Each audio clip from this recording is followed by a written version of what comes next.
Not everyone who is drowning wants to be saved.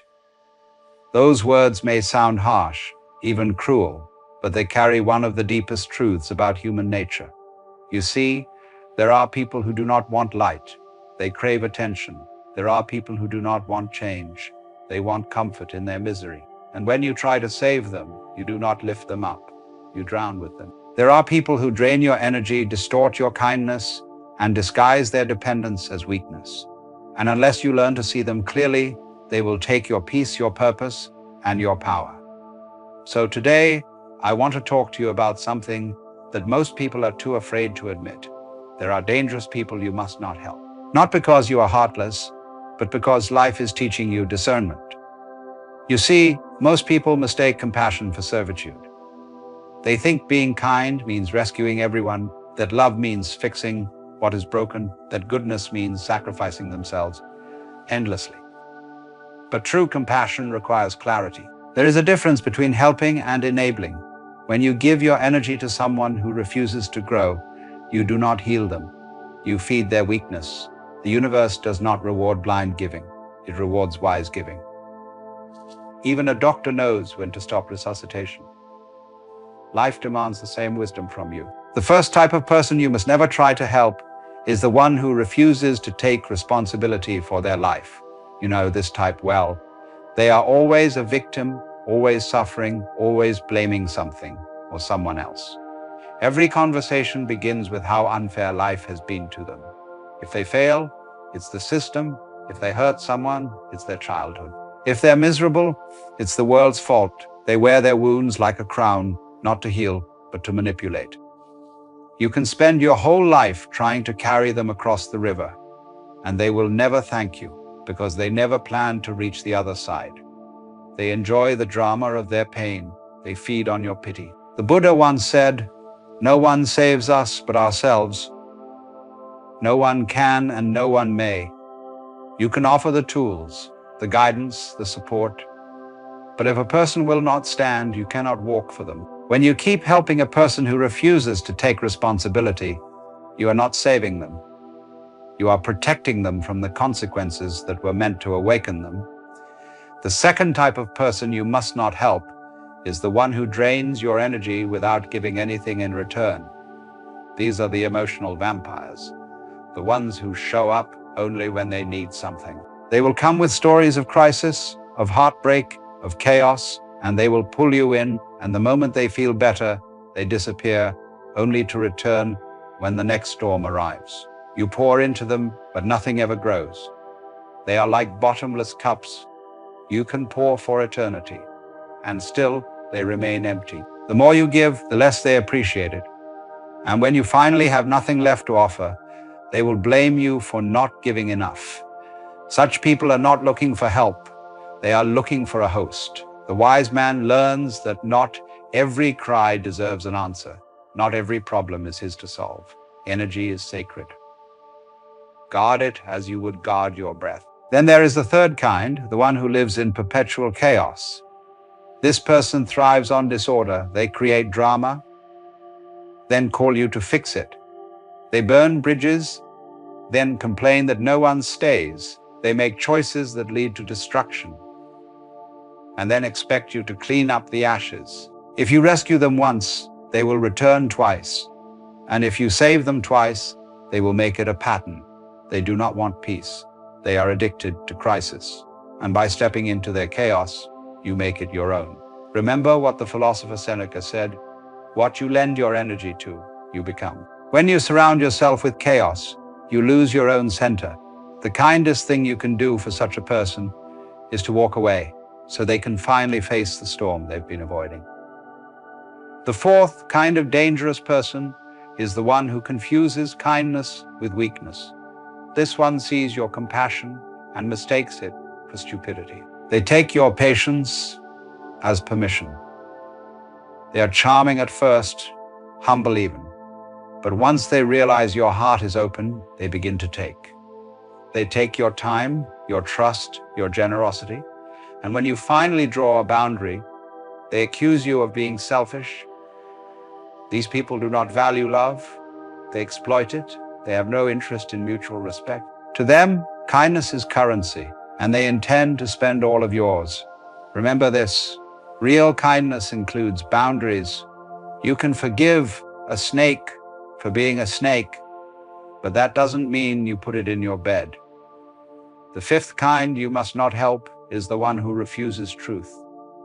These are people who live in denial. You try to help them see the obvious, but they twist it. You show them facts, they argue feelings, you offer advice, they reject it. They ask for your guidance but never follow it. They are not looking for truth. They are looking for validation of their illusion. To help such a person is to join their fantasy. You cannot awaken someone pretending to sleep. Truth is medicine, but not everyone wants to heal. Some people prefer the comfort of their lie to the pain of growth. The Tao Te Ching says, "He who knows does not speak. He who speaks does not know."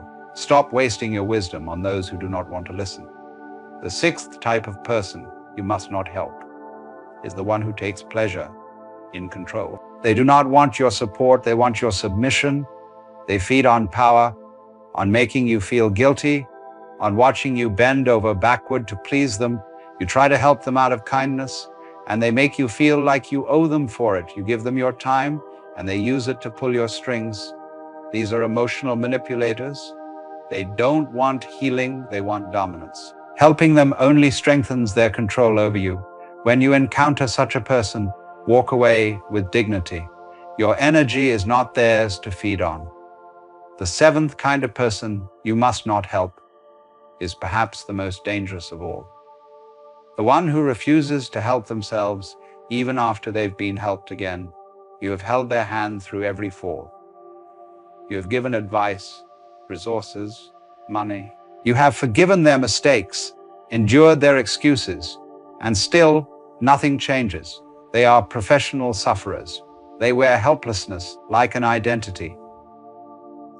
Deep down, they fear growth because growth would mean taking responsibility. They have become addicted to being rescued. And you are their favorite rescuer. But by saving them, you rob them of their strength. When you remove every obstacle from someone's path, you also remove the muscles that would have carried them forward. Love does not always mean helping.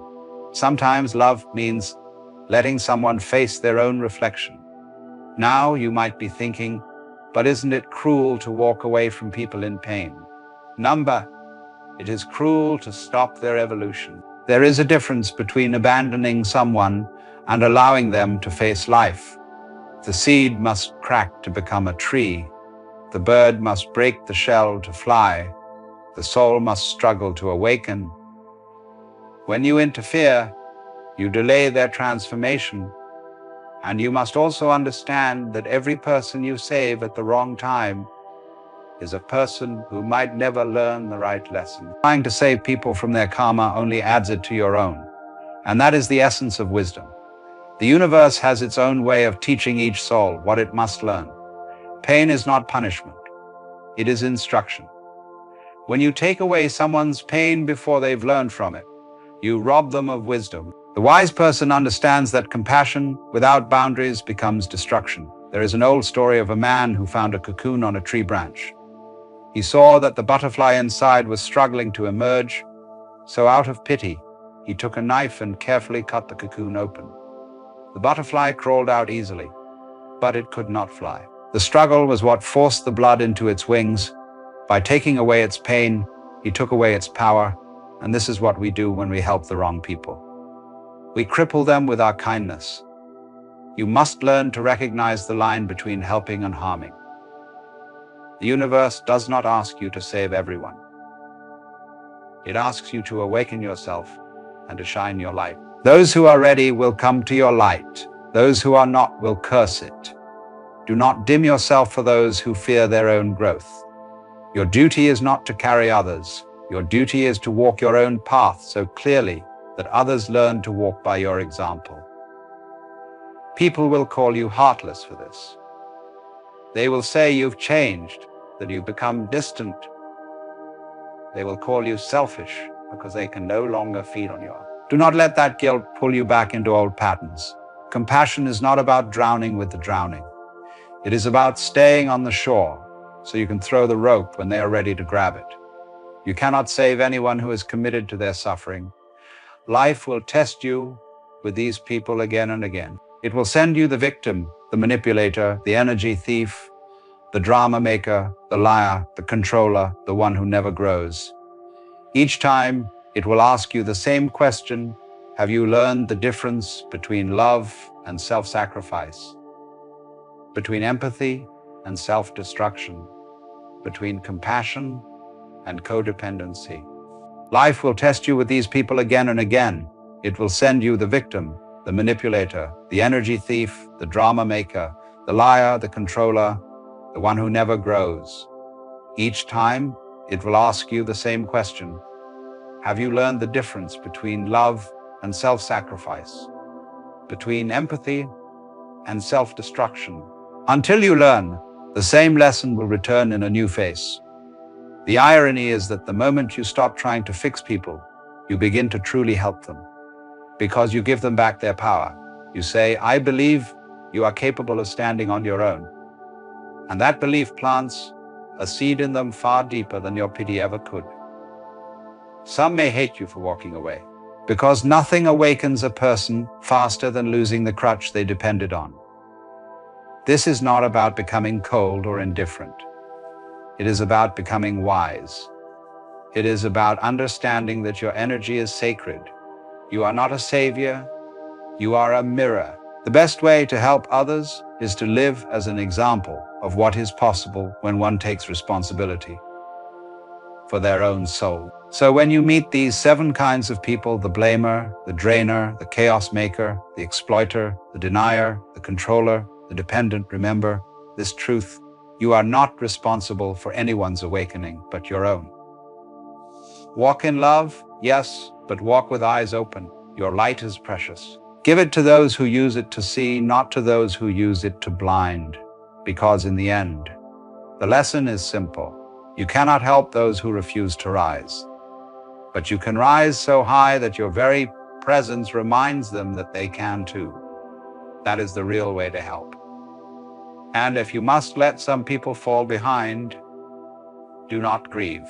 The path of awakening is narrow, and not everyone is meant to walk beside you.